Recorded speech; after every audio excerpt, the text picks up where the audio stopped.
Hello, everyone. Today is June 4th, 2020.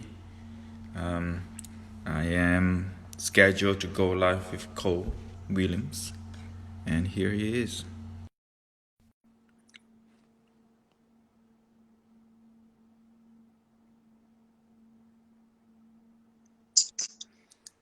Hey, Cole. Good morning. Hey, good morning. Can you hear me okay? Yeah, perfect. I'm gonna turn my volume up.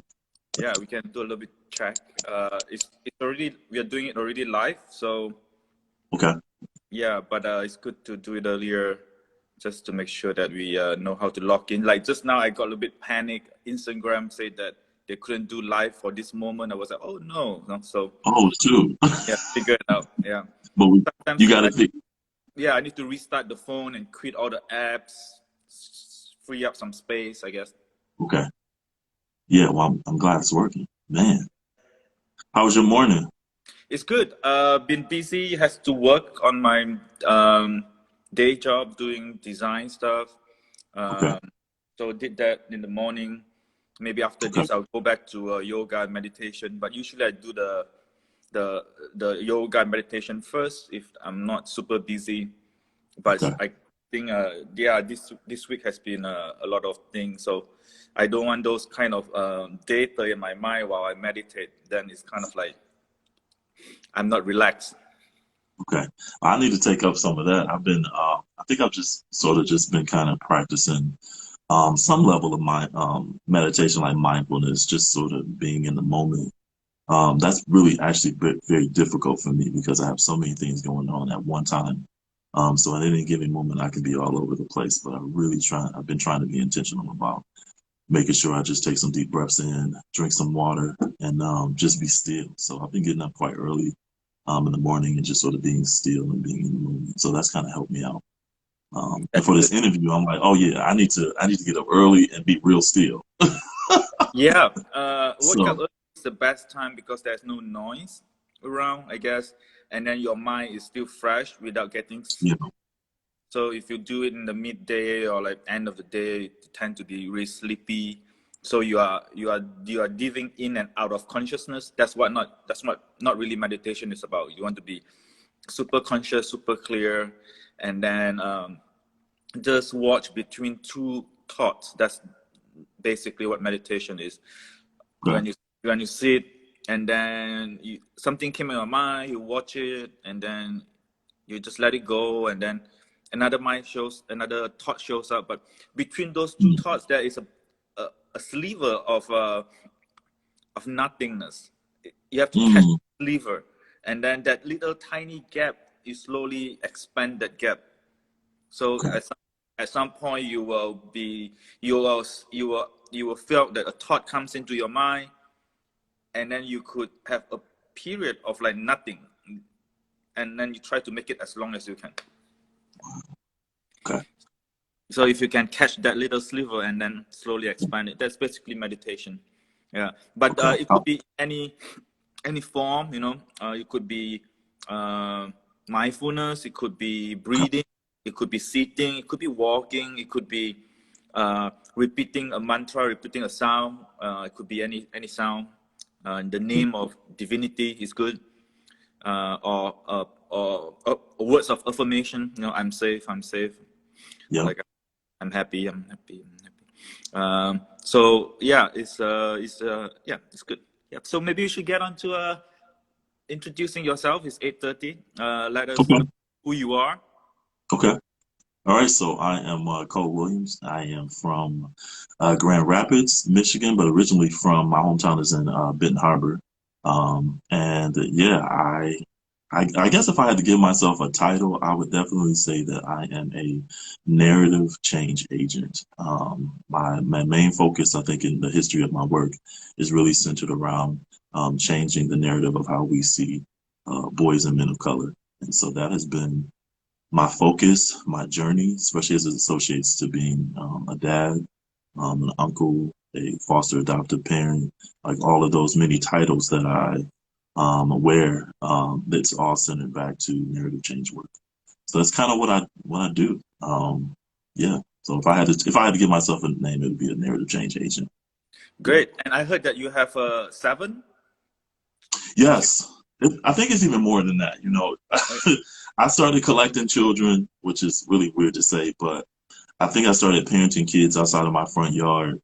Um, man, a number of years. But I think what started happening is as I was fathering my own sons, other sons came on board too. So I probably have maybe I'd have to list, but maybe nine, maybe even 10 sons, who are not, of course, biologically mine, but the role of a father is such an important value in our community that they kind of came on board, man, and decided to listen to me as a dad. So it's been really an interesting journey So in my life as a fatherhood.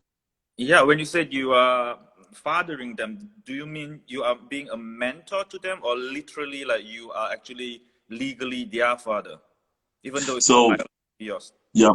So one, I became a young dad. So I was a 16-year-old as fathered biologically, and then if I fast forward maybe 13 years after my son was born, I became a licensed foster parent. So in that journey, fostering young men that have been in the system from abuse and neglect, I was able to parent young men who probably aged from 13 to I want to say 17, and then from there their friends sort of became a part of our journey too. And so I became like a mentor. All those really important pieces that are associated to men sort of deciding to be involved in the lives of children. That kind of became my role. And before you know it, I found myself, yeah, just parenting and mentoring young people. And when I look back on it, it's quite interesting because that journey also was a reflection of me not having those same types of experiences where there was someone present in my life to father me. So yeah, you want to do different, and I'm a firm believer that the more you know, the more you owe, and so that became a part of the journey is fathering young people. You mean you have a father figure, or you don't have one? I didn't grow up with. I grew up without my father, Right. and then 30 some years later, I found him. So Yeah. Yeah. yeah. Well, we have the same experience, I guess. I didn't grow up with a father figure too, so we can call that. Yeah. And I guess that in one of your video, I found this quote that says, "The path you take in life is never a mistake. It is a well-crafted design." When I was 16, I became a father. I guess that quote seems to me that you sort of found your calling, right? Somehow, it's felt like that's like a calling. It's not just like something I have to do, but more like, oh, there has been a calling, something that you are being asked to do by divinity in some way. You know, it's so funny that you say that because I tell people all the time, fatherhood found me. I didn't, well, I guess we kind of found each other. But yeah, when I became a dad, I was, I think I was 16. And I never forget the day. And most dads will tell this narrative too if they are gifted with the opportunity to be present when their child is born.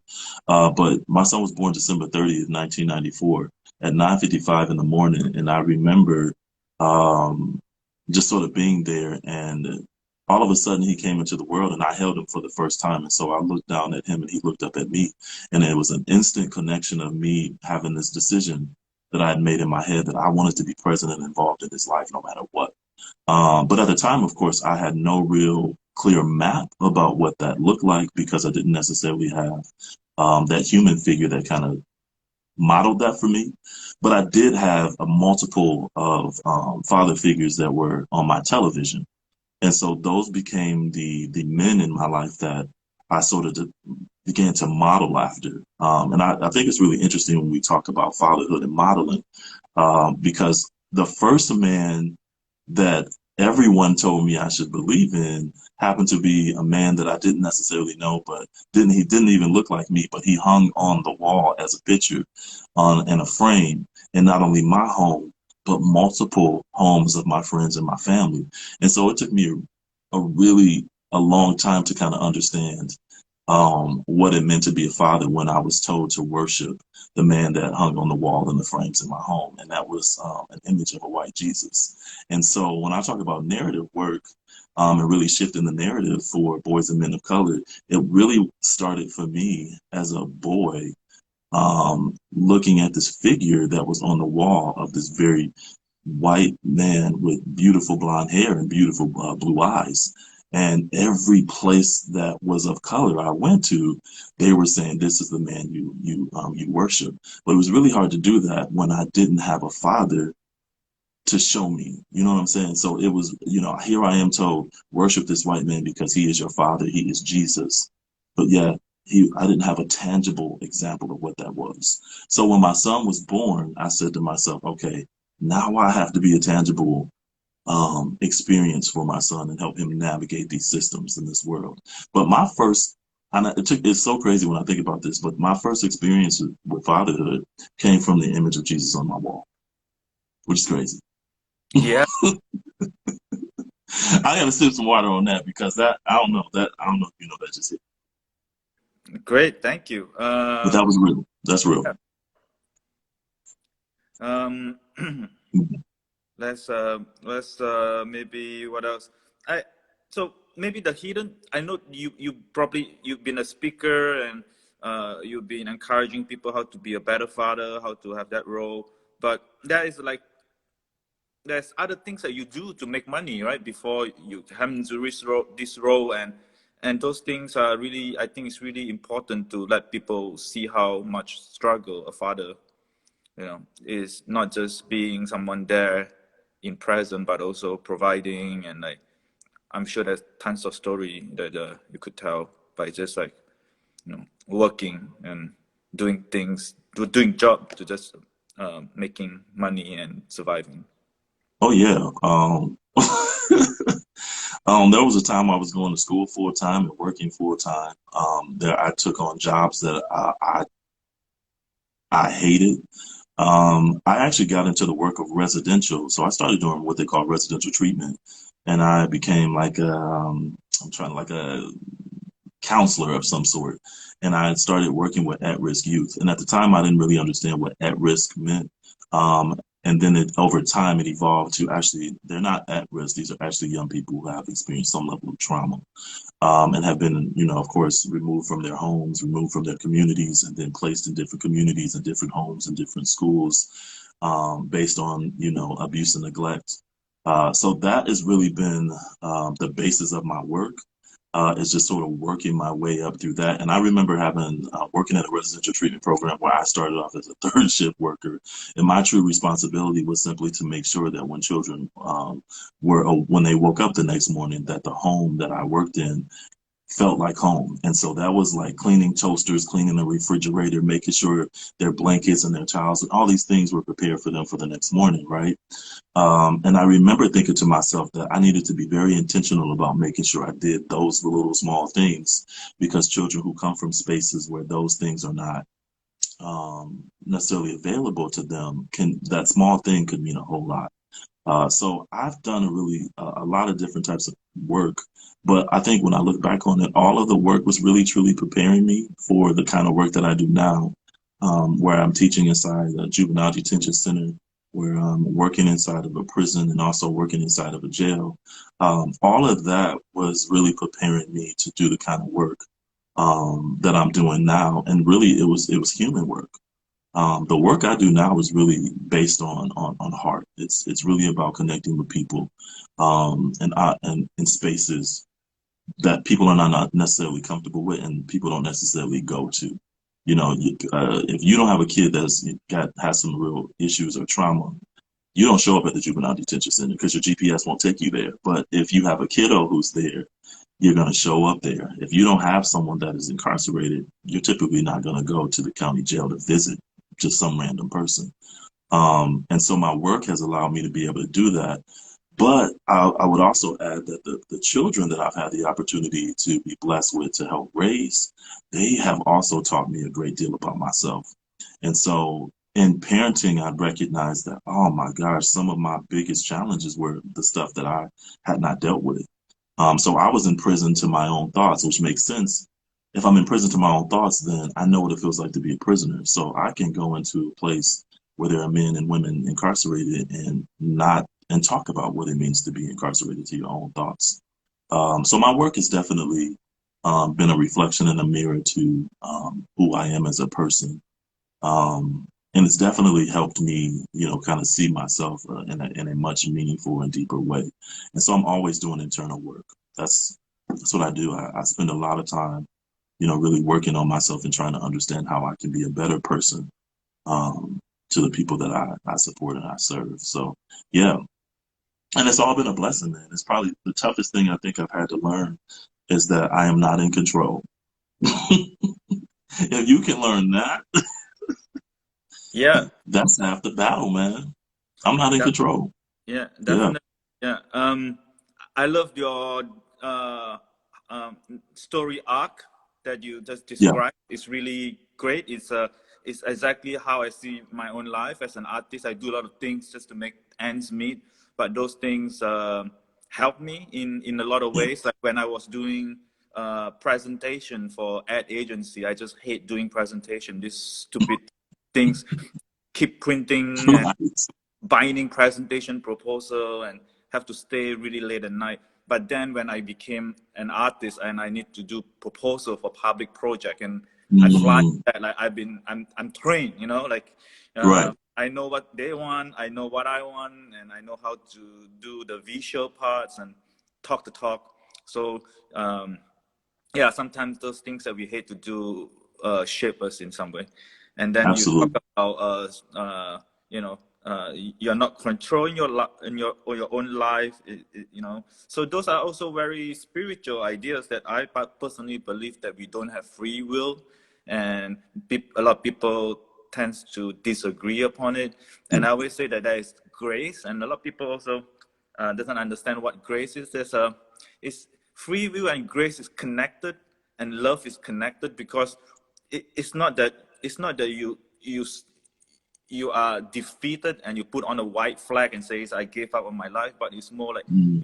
your life has a bigger meaning, right? You surrender because you think that you are in control, but in some way you realize that life has its own path, and then you just have to serve it. If you fight it, yeah, you'll never be happy. If you fight it, you can fight it, but you will never win, in some way. And then people get mental sickness and stuff like that because they get fed up of life because life doesn't go their way. Yeah, you said that so eloquently. And you're absolutely right. I think one of the things that I've had to learn is that idea that um when I discovered that I wasn't in control, I recognized that there were a lot of things that I need to do. And what was so amazing about that is that once I recognized I wasn't in control and there was something higher going on and above me that was in operation, I started really doing the work. And I tell you what's so amazing for me is that once I realized what I was sent here to do, then it really has just become, a lot easier for me. And I think that that's probably one of the biggest challenges that I've learned in my work here is that so often people don't know what they've been assigned to do. And so I feel very blessed to say that, and I made a post one time. I said that if I were to die today, I could walk away knowing that I came and I did what I was supposed to do. And that right there in itself is that's what I would call a miracle because a lot of times people come and they go and they don't even know why they're sent here. What are you supposed to be doing? What's your assignment? And I discovered my assignment through actually parenting like that. Whew, yeah, parenting has definitely helped me understand and have a deeper meaning, a deeper understanding of what it means to operate on this planet. And so once I got that understanding, it's like okay, it's full throttle. But it's so full throttle that if I don't catch myself, sometimes I lose myself in the passion as well. So having that balance is really important. What would Um, you what would you think is what I'm hearing is that you did a lot of inner work through all the mentorship, and the children is teaching you stuff, not just you teaching them, and then you found the mission in life, and that is your ground, the rock that you stand on. What do you think is the secret recipe that let you manage to catch that? For me myself, the secret recipe I think is solitude, because when I was a kid with a single mom, and when she need to work or go out, she basically locked me in the house, and mm, I spent hours in the house just talking to myself, and then I started Wow. to paint. And then when I grew up, I didn't have much friends. I still keep to myself. I usually go to nature or a creek, and then started to paint the scenery. So it's a lot of inner reflection, even though I don't know it when I'm doing it. It's just because I Yeah. get used to it. So I think my secret recipe is solitude. That let me Wow. like look inside and see why am I feeling what I'm feeling when I'm angry or when I'm sad. Am I upset or sadness descend upon me? Things like that. Yeah. Like maybe you can try to figure out there's a point, like a catalyst that lets you have this kind of inner work and mission in life, because this is what everyone wants in the world, right? And a lot of people has to go to career training and like Yeah. self-improvement courses to get this mojo that we both of Yeah. us. Yeah. Yeah. I would, it's crazy. I don't think I've ever I've had anyone ever ask me that question. So I mean, hearing that, I'm thinking back, and the first memory that comes to my mind is just sort of seeing myself as a little boy and remembering the trauma that I experienced from being bullied. So, people don't recognize how the power of bullying and what it does to you internally. And I think that when bullying happens at school and bullying happens in your community and then bullying happens at home, you do kind of go within yourself. And I think what I found myself doing as a young boy, right on up to my teenage years, is that I did a lot of that self reflection. I did a lot of that inner talking to myself. I spent a lot of time learning about me because I didn't feel safe enough in all those three spaces. I didn't feel safe at home. I didn't feel safe in my community, and I didn't feel safe at school. So the one place that I knew I could be safe was within myself. And so I think doing that internal work at such a young age allowed me to be able to, kind of see myself in a very different way. I would also say one of the secret sauce to what I've discovered is the ability to be resilient and that ability to just sort of bounce back from certain things. I've experienced so many different types of traumas that I don't stay in that stuff very long. I can get in and I can get out. And so I don't attach well to those kinds of experiences because I recognize if I stay in it too long, it can be damaging to me. And so, and on top of that, being a young parent and being a parent to so many other young people, I also recognize that I didn't have the time to do that. There was not if I stayed in that too long, that other people would be affected in such a negative way. So I had to get in, I had to do the work, then I had to get out. And that was kind of my three-step plan to survival. And I think it's helped me because when I think about my experiences with bullying in those spaces, I got in and I got out. And that's how I've been able to navigate. But I mean, if I can be completely transparent in that process, I've also had to really learn how to trust people. And I think that is, again, something I had to learn through my experience of parenting kids with trauma, is that they also didn't trust. And so we found out I would find myself with a young person that doesn't trust me, and I don't necessarily trust them. And then we have to work through this to really gain a relationship. And so I think from those experiences, again, they really shaped how I operate in the world. And I don't let people, and if there are friends that are on here that are watching this, they know me very well. They know that I don't let a lot of people get close to me. So, I mean, if you get through some of that, will that get in and get out, and I let you in, you've made it. But I have had to learn that you got to protect yourself. And so I work with people that do that all the time. And so my internal work is now recognizing that I am a mirror and a window of those things that I see and feel. And I also have to be cognizant of that and continue to do the internal work that I need to do to be the best person I need to be for myself and the people that matter to me. So, yeah, that's such a great question, man. That's a nugget that I'm going to take with me. Cool. Thank you. And you mentioned the third place, the school, the home, and the community. And you mentioned something about the barber shop that as someone that is not in the culture and never went to a barber shop for like, I don't know, 30 years or something. So like tell me something about that particular space that are so interesting because that when I first moved to my neighborhood, there's a barber shop in the corner that is like super like busy and everyone is hanging out there, you know. So I was like, why people hang out in the barber shop, you know? So yeah. Oh man, listen, I love my barbershop. My first haircut, I think, gosh, I can't remember how old I was, but my grandfather took me. And I remember that I was scared of the barbershop. And I think it's so powerful. The barbershop is really powerful, as it definitely relates to men and black men specifically, because it's a safe space. And I mean, based on what we've seen, based on what we've seen and what we know, there are not a lot of safe spaces for black men. They're not. But that barbershop can definitely be a safe space for men of color to go to. So I love going to the barber shop. One, because the barber makes me look good. I haven't been in the barber shop since COVID-19, but I got some skills. I've been able to get myself together, but that's from watching my barber. But the barber shop is really one of those places where men, black men, and I'll speak from that space, can come together and they can talk about all things related to from politics to fatherhood to marriage to heartbreak. I mean, you name it, it's all there. And I think one of the powerful places things about the barbershop is it's also an intimate space for men too. The barbershop is one place that a man goes to and he has something tightened around his neck, the cape that they put on. So that's tightened around your neck. You're in a chair.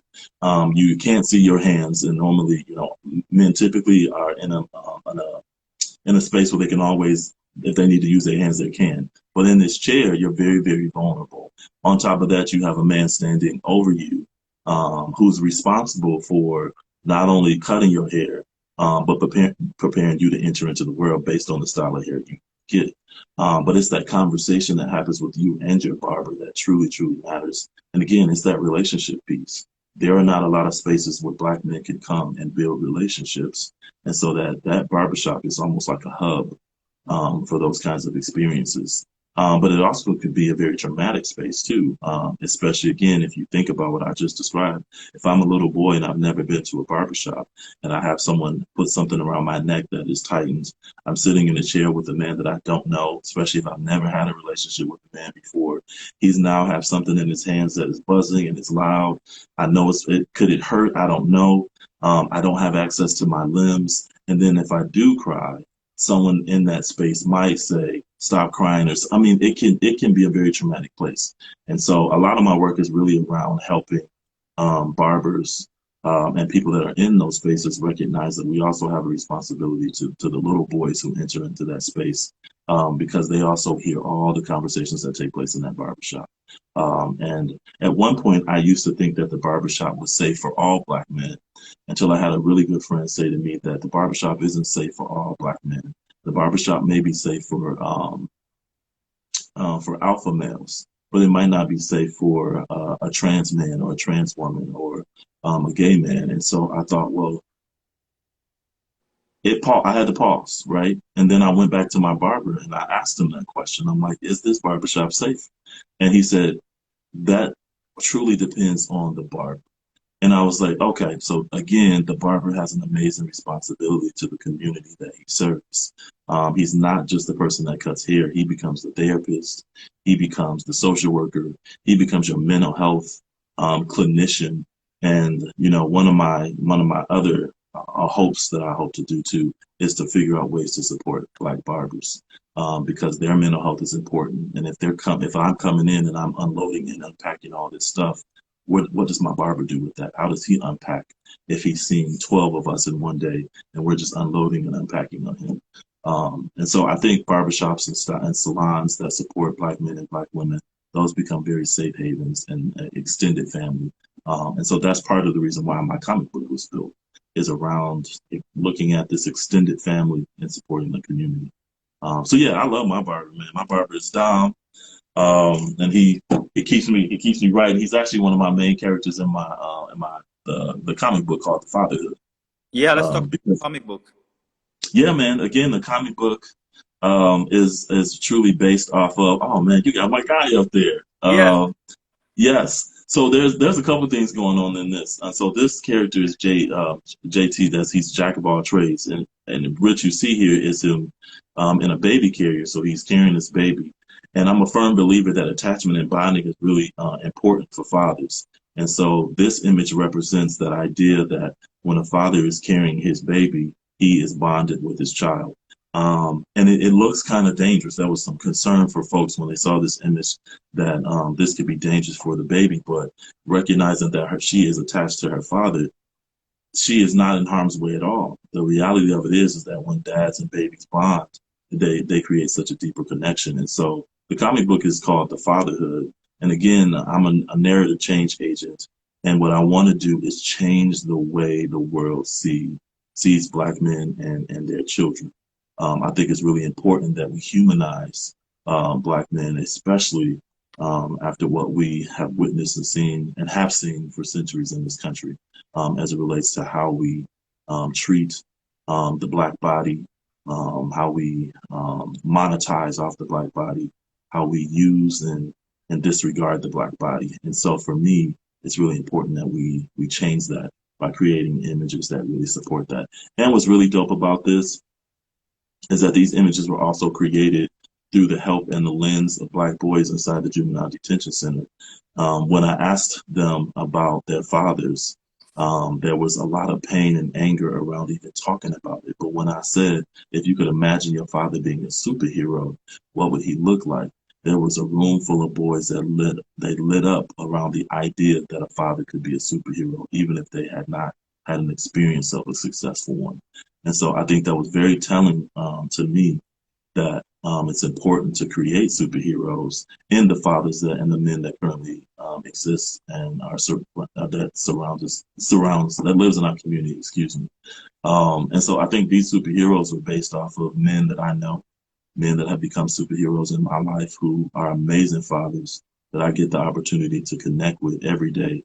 And some of their superpowers are just really, one is, simply being present. I mean, the idea of being present in a child's life, not only from birth, but through the duration of their life is, man, it's amazing.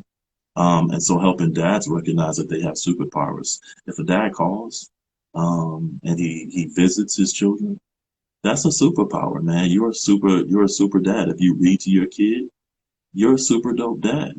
If you hug your kiddo, you pretty dope, bro. And so really helping dads recognize you're the best gift. You don't have to buy all these expensive gifts. You are the gift. And I think that is what, my sons taught me about fatherhood is that I was enough. I didn't have to do anything but just be present. And not only just be present, but really be present. I'm present in my mind. I'm there. I'm not just physically there, but I'm mentally there. I'm spiritually there. And so I think all those things make up a really solid father. And that's why these superheroes were created to really shift the way that we see men of color.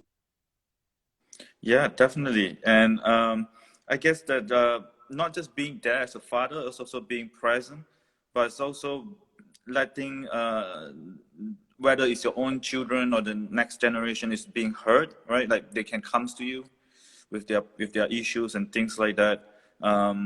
So I think a lot of young people doesn't have what we say is a direction in life or mission in life that we both share or or like a drive. It's because they're not being initiated in some way. Initiation is also having a mentor and elders, and that is the proverbs that says the child who is not embraced by the village will burn it down to feel its warmth. And so we in some way we lost like the elderhood in society. We don't, as for me, I don't know, I can't find much elders when I was growing up. Maybe one or two male friends that my mom have that she put me in touch with. Maybe those are my elders, but I could see that it could be even better. But yeah, so I'm just really glad that you are doing the work that the society needs. And I like to also point out that it says you are a narrative change agent. I really love that. It's because basically you are a story weaver. You weave a new story. That's how I see it, right?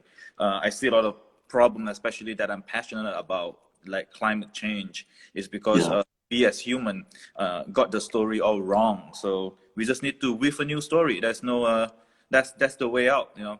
And when the story change, our action change, and then when our action change, we improve things. So same Yeah, with the um, problem that we are facing right now with Black Lives Matter, the yeah, rights that we've been experiencing. yeah. Well, I mean, I want to go back to that African proverb, the idea that children will burn down the village to feel its warmth. That, I mean, that is a powerful proverb, and it is very true. I mean, I think that when we begin to look at all the protests across the country as it relates to George Floyd, that is what we see happening. I mean, I think I am often surprised that white America seems to be so surprised at the idea that people would be protesting and it moves to violence, right? I think that people, the idea, we're burning down things because I have been telling you for years about what my experience has been like with police. I have said to you that, you know, when when a police officer gets behind my vehicle, um, I have all of the proper paperwork, right? But I'm telling you that the cortisol levels in my body increases. I'm telling you that for some odd reason I start to sweat. I'm telling you that my fight versus flight kicks in, and I'm not sure what the hell is about to happen to me. I have been telling you this, right? And so I have said that there has been injustices with the policies and the procedures of police across this country. I have told you these things, and so the idea that now it's like it's a surprise. I'm like, okay, at some point, right, we have to move into really being active listeners as it relates to what is happening to Black people in America. And it's so crazy because I wasn't sure if we were going to talk about this, but I have a list. Okay, go. I have a list that, and I wrote it down so that I made sure that I said it right. And I have things because I have a lot of I have a lot of great white allies that are friends of mine, man. But I also have some things that I thought about that really mean something to me. And so I was thinking, part of what I wanted to do today is just sort of talk about things that I really would like um, white America to stop doing. And I brought my bottle of my water just in case, right? Because it's real. So one of the things I really want white America to stop doing is stop speaking for Black and brown people. What I need white America to do is really just listen, right? I need you to be an active listener and not move into activation, not try to charge up and get ready to do something. At this point, I just need you to listen, right? So don't speak for us. Number two, stop imposing your mission and projects on people. There's all these great missions. Let's do this. Let's do that right now.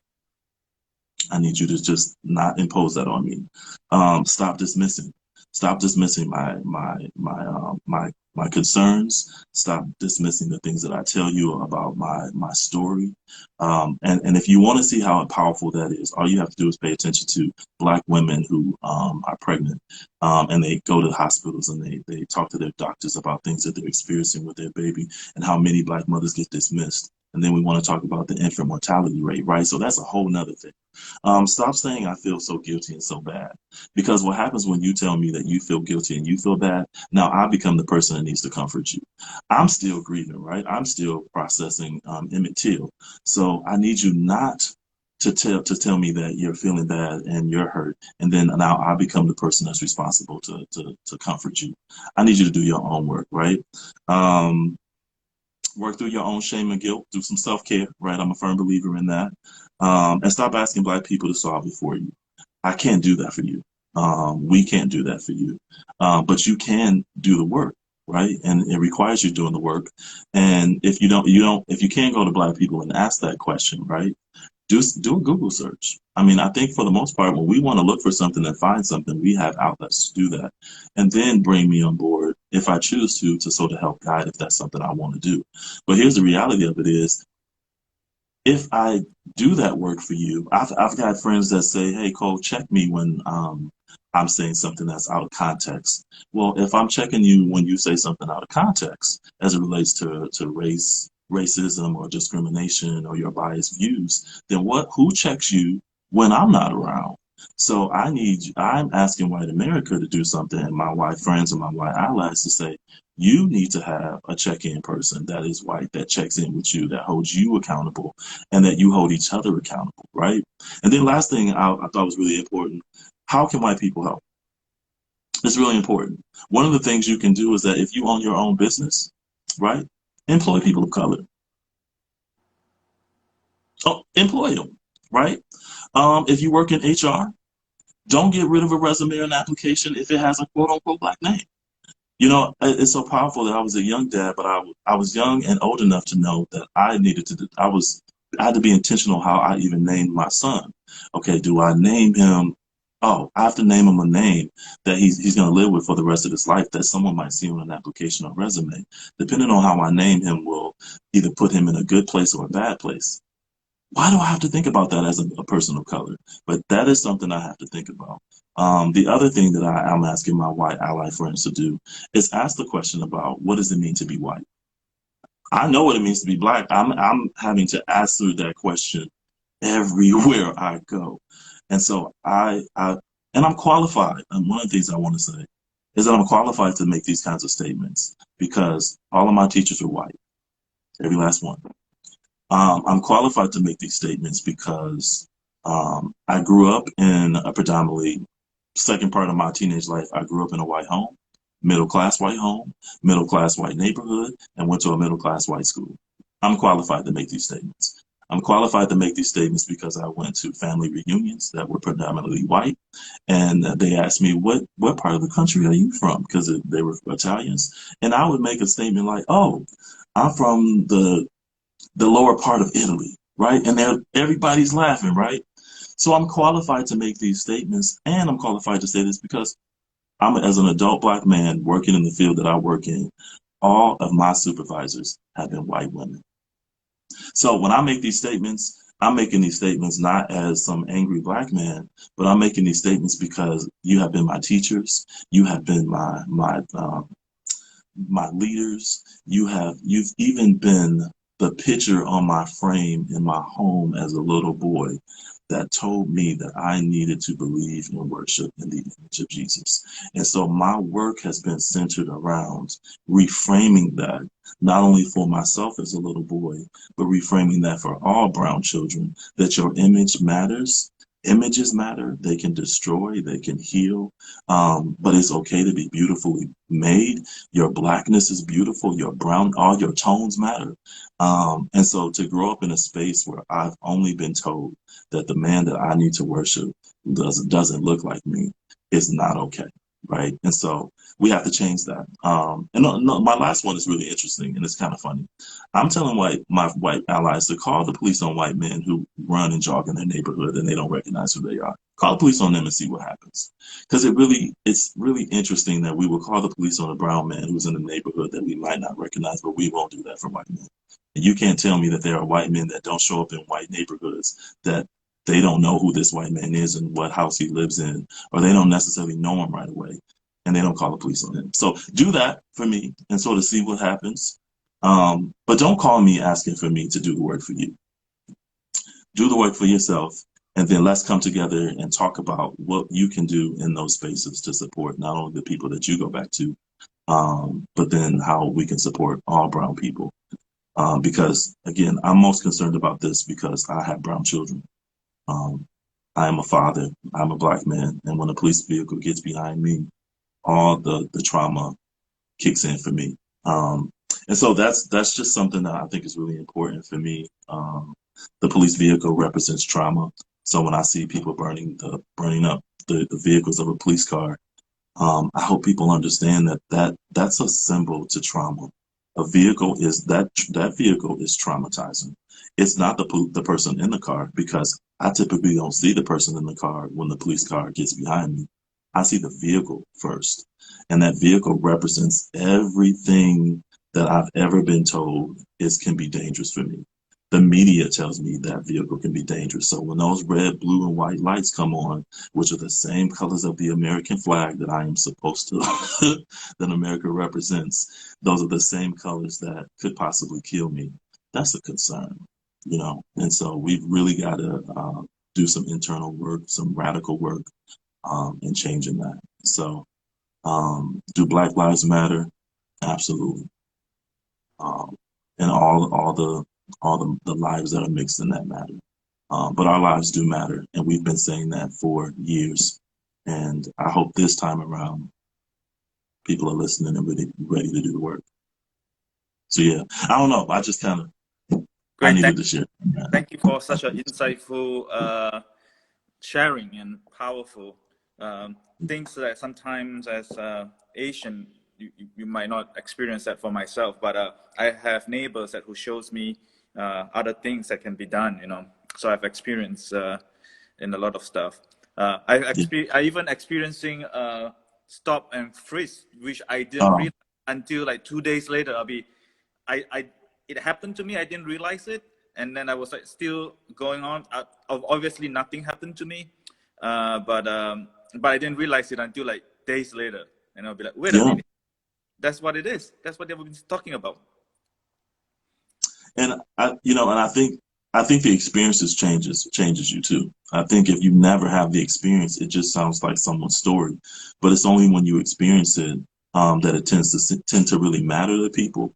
But again, that's if you hear my story and we have a relationship together, then it should matter. You shouldn't have to experience it. You're experiencing it through my storytelling, and that should be enough in itself for you to say, "Oh, that's not okay." Yeah, But you're absolutely right, man. That experience it can be traumatizing. Yeah, yeah. So we got a lot of work to do. yeah, definitely. Thank you Yeah. for sharing. Before we go, when we talk about this particular session yesterday, you said that you might want to ask me something. Do you want to do it live, or we can also go Well, private? some of the questions I was going to ask you were related to some of your upbringing, and you kind of hit it all on the nail for me. Okay. I was going to sort of ask a little bit about what was your childhood like. I was going to ask about your family. I even wanted to, I didn't hear you talk about your dad, and I know my segment has a lot to do with, just kind of parenting and fatherhood. So I was going to ask you a little bit about, what's your journey been with your dad and your father, and how has that shaped you as a man? Yeah. I knew my dad when I was small, but I think he walked out of my life when I was maybe 5 years old, and I was seeing him again until last year, where he called Wow. after 40 over years in Wow. silence.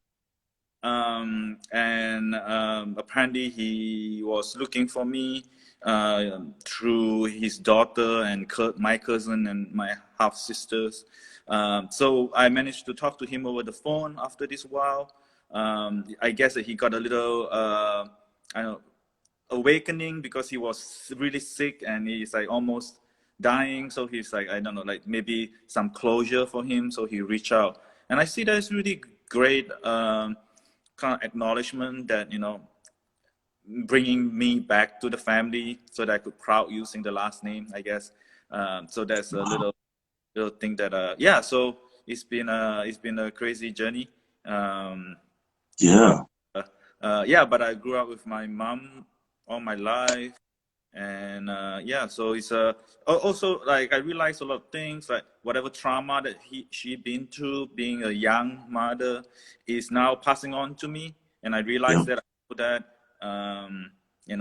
all her tiny little habits and the way she look at life is in me, and I notice it, and then yeah, so You know that is, man, that is so spot on as it relates to parenting.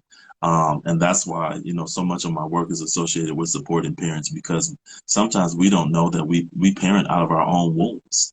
yeah. And so I mean that's so profound to hear you say that because it's a testament to the experiences that children have with adults who, become parents and are just in so many ways trying to do the best that they can while at the same time trying to figure out themselves in that process too. So Yeah, yeah, when I was telling myself that I could have been feeling that I was abandoned, unworthy, and all those things, but I changed my mind in saying that this is a fresh start. I doesn't need to be bound by whatever family trauma that my dad has. yeah, So right now it's just one-sided family that I've been in touch with, my maternal family.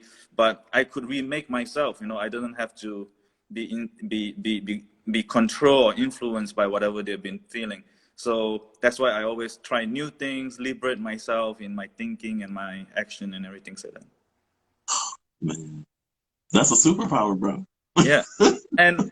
And finally, I really love them, whatever they do, because Yeah, ultimately they also are not in control of their life.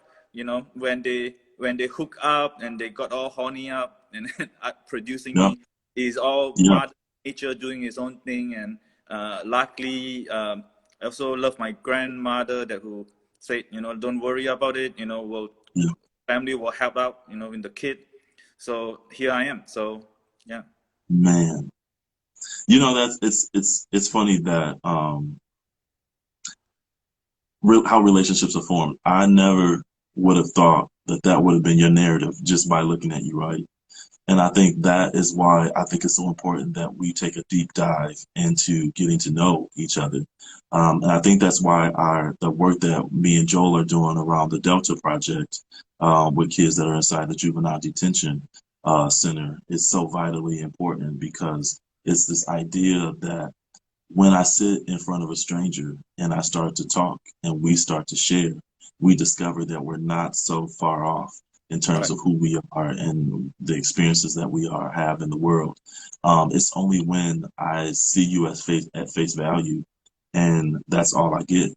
But I think this again is a perfect example of what happens when you build relationships and build community because I can share in that story with you with finding my own father in my early 30s and just the experience that I had with healing the 8-year-old little boy who so desperately wanted to have a relationship with his father through my bullying that I had imagined what it would be like to have a dad. And this to be true, just sort of imagining what it would be like to have this dad. What would it be like to have a hug? What would it be like? And so I think I never would have had that experience had we not done this. And again, this experience right now, again, will shape me in the work that I do. Um, but this is the reason why Joel and I are doing the project, the Delta program, because we want kids to recognize and see themselves in the men, and we want men to be able to hear the narratives of boys from those spaces, and also remember what it was like to be a young man or a boy, and to remember how important it is that they have people that they can count on and rely on. So, man, thank you for being vulnerable and sharing that with me. That Thanks means a for lot. asking. And maybe Yeah. tell a little bit people who doesn't know about the Delta project.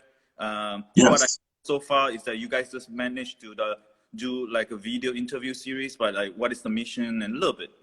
Yeah. So the mission is really centered around a question that a young man asked me in one of my classes in the detention center. He asked me basically, how do I become something I don't see? And that's a really powerful question from a 17-year-old young man to ask. How do I become something I don't see? And that question was framed to me because of my conversation with him about all these men that I talked about in the community that I bump shoulders with, that I know. I'm like, I know Chris Sane, I know Chris Mathis, I know all these amazing men. Um, but he was like, I don't know those dudes. And I was like, oh, okay. You don't know Christopher Lovelady? No, I don't know him. Oh. And so it took me a year to figure out, well, how do I get these men that I know in front of these boys? You know, how do I get them there? And so that was kind of the framework, and that's how me and Joe got connected. And Eric from Gorilla, who runs the film production company, we got together as three guys and said, okay, well then let's help these boys tell their stories. But we just didn't want it to be narrative work alone. We really wanted them to learn something within that process. And so Gorilla, the film crew here in Grand Rapids and Detroit and LA, said to us, we're going to get a group of guys that will volunteer. They're going to come in and they're going to teach your guys in detention how to use all this film production equipment. And then we'll find someone in the group who wants to volunteer to interview another young man or another man in the community to bridge that conversation. And before you know it, we've got kids working on sound, light, um, cameras, and it became just this, I would say, this flower of experiences that many of these young men would have never had because the opportunity would not have been available for them, because um, tr- they don't have a trajectory of doing the things the traditional way. And so we thought to ourselves, well, it's great now we have all these beautiful and amazing and impactful stories, but it still doesn't change that when a kid leaves detention or when he leaves a residential treatment program and he goes back to his community, that the community may not celebrate and welcome him back, that the community may not recognize that he has done some really deep work in changing himself. And then he goes back and everybody remembers him for who he once was. And before you know it, he finds himself back into those same spaces. We discovered that parents weren't prepared in terms of receiving their sons back home. And so we thought to ourselves, okay, we need to become a nonprofit. We need to be able to support children and families who have this experience of the criminal justice system, and we need to find a better way to support them, an intentional way of supporting them and empowering them, while at the same time giving them the opportunity to tell their stories. And so the Delta Project was created, and that's what we're doing. Now with COVID-19, we now have to pivot a little bit around what we're doing. So we're working on a website, and possibly even an app that will bridge that gap for kids to still connect with mentors. And again, how do I become something I don't see? I think that has to be a question that not only our young people ask, but adults ask all the time. How do I become this person? And I think the best way for anybody to become the person they want to be, they have to be surrounded by it. They have to see it. They have to touch it. They have to experience it. They have to know it, and they have to hear the person who is living the experience out. And so I think that is what we're hoping to create with the Delta Project. Um, because yeah, again, narrative change doesn't happen if we don't intentionally do the work. So I'm really glad and honored to be a part of the project, and I look forward to seeing, how it blossoms out, man. So yeah, Great. Thank yeah. you. Thank you, man. Yeah. Yeah.